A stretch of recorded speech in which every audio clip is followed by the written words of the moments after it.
Hello, and welcome back to the Morningwood Chronicles.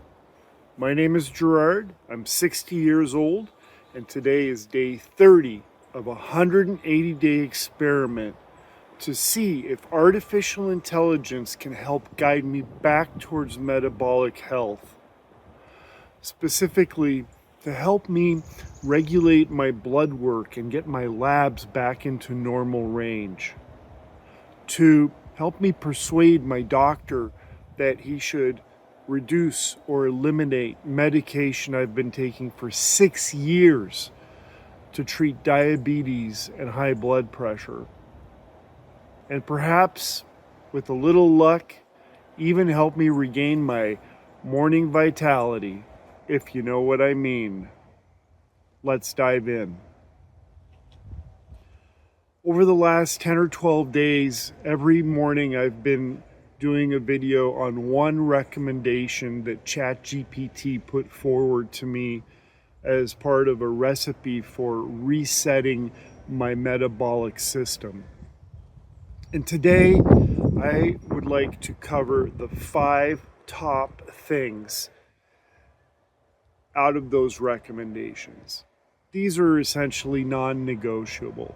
And while I've been following ChatGPT's instructions to a T as much as I can, I went into artificial intelligence over the last few days and asked it if there's just 5 things that I continue doing today at day 30, what should they be?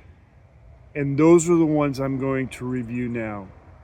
According to ChatGPT, if I continue doing these 5 things, I will maintain 90% of the benefit that the metabolic reset over the last 5 weeks has generated within my body. That's a pretty big promise. And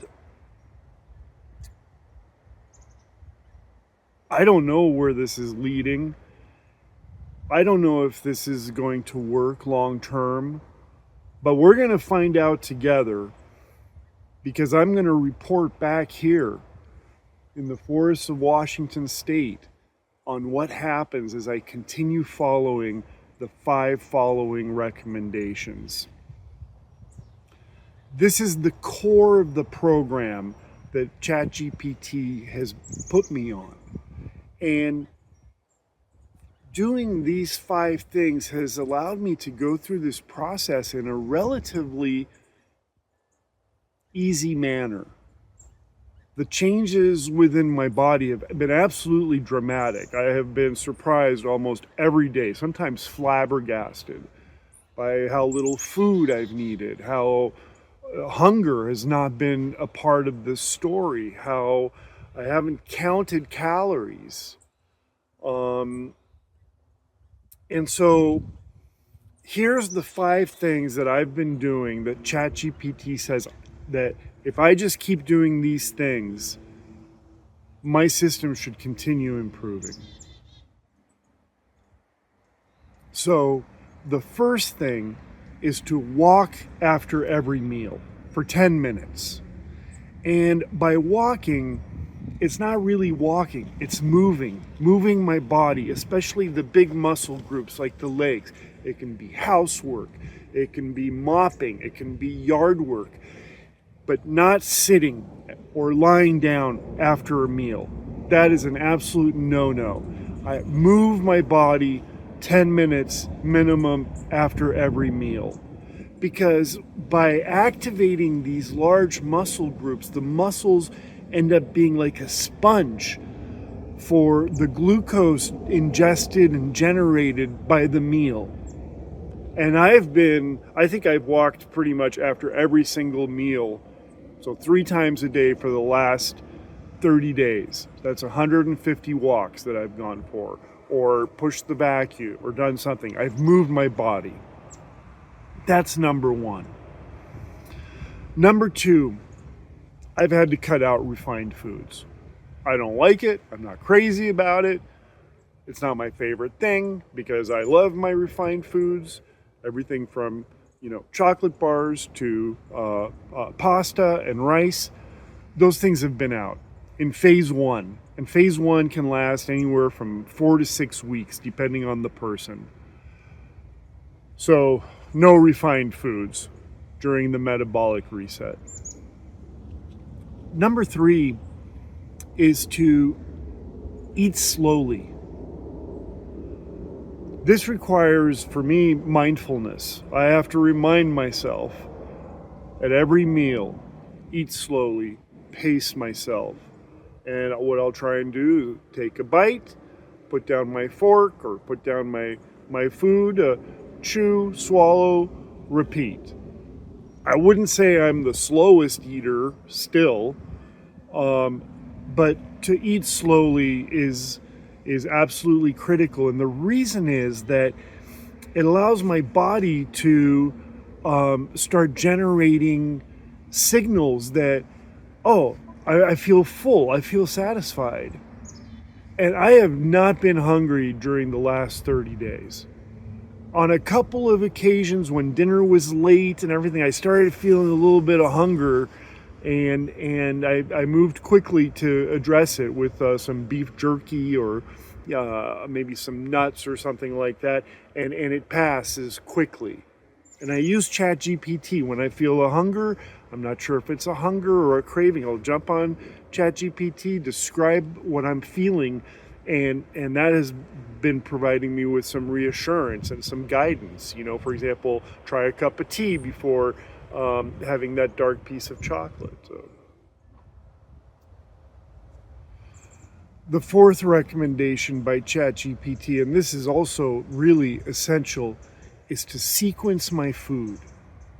According to artificial intelligence, even if I didn't change what I ate, by sequencing my food, I can prepare my digestive system to process the sugars in a more efficient way that reduces the peaks and the valleys and the spikes in my glucose.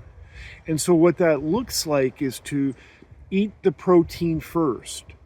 And that doesn't mean all my proteins. It means the first 2-3 bites of my meal, protein heavy.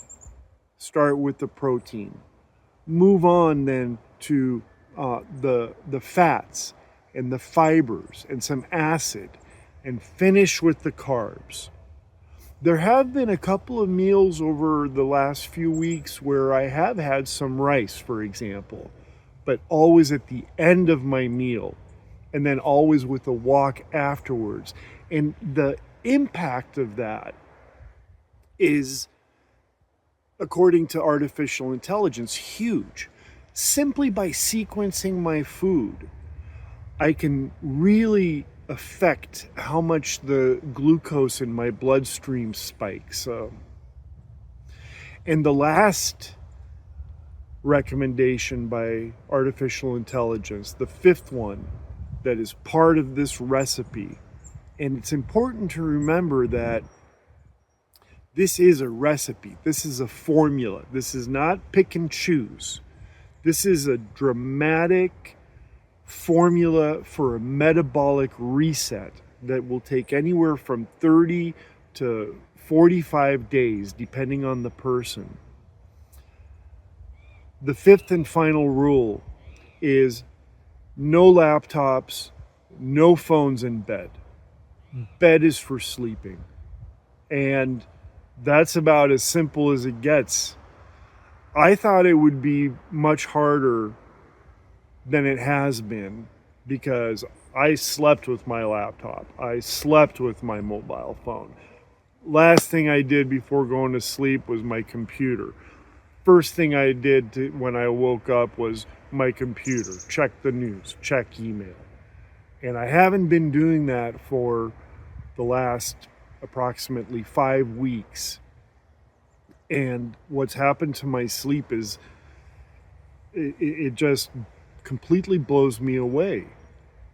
And I'll talk over the coming 10 days approximately about my biggest surprises and my biggest challenges that happened during phase 1. So in the first 5 weeks approximately. Sometimes I think, how is this even possible? Is this truly happening to me? Is it really possible that I feel so physically different in so little time? I've traveled all over the world. I've worked on different continents. I have been very fortunate in my life.